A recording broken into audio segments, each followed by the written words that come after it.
Okay, good afternoon, everyone. Welcome to this my YouTube channel. My name is Gbadagem Baradu, and I'm very happy that you are here today. And if you are new here or you have not subscribed to this channel, please I beg of you kindly subscribe to this channel so that we can get the best out of what we are doing also by rating regularly. Because it's through this subscription that you can get access to all the video and the tutorial that I'm going to have on this platform. And to subscribe, they are not going to charge you any money. So please help us and subscribe to this channel so that this channel can be able to reach out to other people on this social media. Thank you very much. Now let's go straight to the point. Now we're going to look at how to solve limit of this kind of transcendental function. They say that we should evaluate the limit of tan x cot x all over x. How are we going to solve this kind of limit? For us to be able to solve this kind of limit, number one, let's first check direct substitution method if this thing can work out for direct substitution method. They say that you should evaluate the limit of tan x cot x all over x as x tend to what? 0. So if we use by direct substitution method, you see that anywhere we see x, we are going to put what? 0, because they say as x tend to 0. And what does this mean? It means that anywhere we see x, we should do what? Substitute what? 0. That is what it means as x tend to 0. So in our question, they give us the limit of tan x cot x all over x as x tend to 0 become what? Tan, this is what will be x. So because it's x here, we substitute what? 0, because the x tend to 0.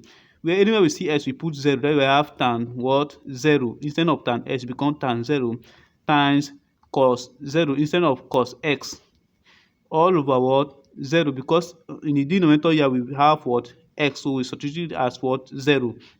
So let's look at tan 0 is what? Is 0. And then cos 0 is what? Is 1. All over what? 0. And 0 times 1 is what? 0. So 0 over 0 is what? 0. Therefore, by direct substitution, tan x cos x all over x as x tend to 0 is what? Equals to 0 by direct what? Substitution. So we are not interested. Then since our f of 0 does not exist, we use a hospital what? Rule. Because we are not interested to do what? We are not interested to get our answer what? Is 0 in this case. So let's look at how to use the hospital rule to solve this kind of question. So you know that from our question, tan x cot x all over x as x tend to 0, we use hospital rule, and hospital rule is all about doing what?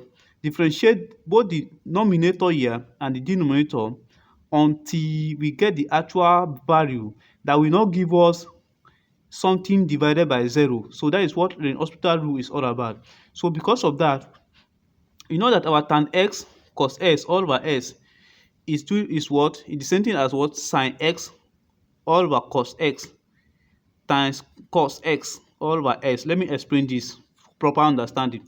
We know that in trigonometry identity, tan x or tan is the same thing as what? Sin all over cos. That is why we have our tan x here become what? Sin x all over cos x.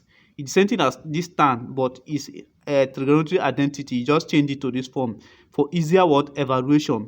That's why our limit of tan x cos x all over x become what? Sin x all over cos x times cos x, because tan x is the same thing as what? Sin x all over what? Cos x by trigonometry identity. Then all over x, this was our denominator, don't be confused. So after having this, you know that lim of sin x now times cos x is going to give us what? Sin x cos x all over cos x all over denominator, which was x. And in this case, this cos x at the denominator, we cancel this cos x in the numerator. So we are going to live with sin x at the numerator all over our x at the denominator. So our limit now become what? Limit of what? Sin x all over cos x, sin x all over x rather, as x tend to 0. So in this case now, this is what we are looking at by using Lenz's hospital rule.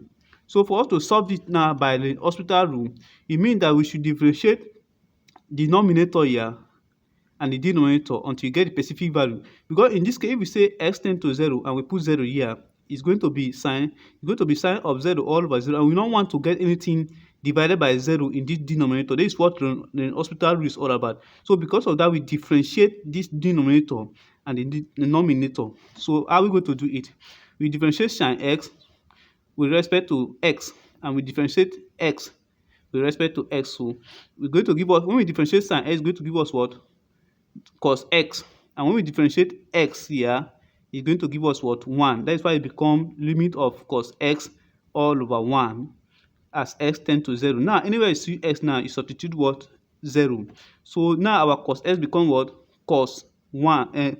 Our cos x now becomes what? Cos what? 0. Our cos x become what? Cos 0. Because in place of this x now, we put what? 0. So our cos x become what? Cos 0 all over what? 1. Here, there is no x. That is why this 1 still remains here. There is no x here. So that is why it still remains this 1. So, and we know that cos 0 is what? Is 1. All over this 1 at the denominator. So 1 all over 1 is equals to 1. Therefore, our limit of tan x cos x all over s as s tends to 0 become what? 1. This is how to solve this kind of question. So thank you very much. And then if you know that this channel has rendered some help or encouraging to you, please kindly help us and subscribe to this channel so that you can also encourage us to do more and also help other people also through this tutorial. Thank you very much. God bless you. I'm very happy that you're here. Check back for next video. Thank you very much. If you have any question concerning what you studied now, you can drop it in the comment section. Thank you very much.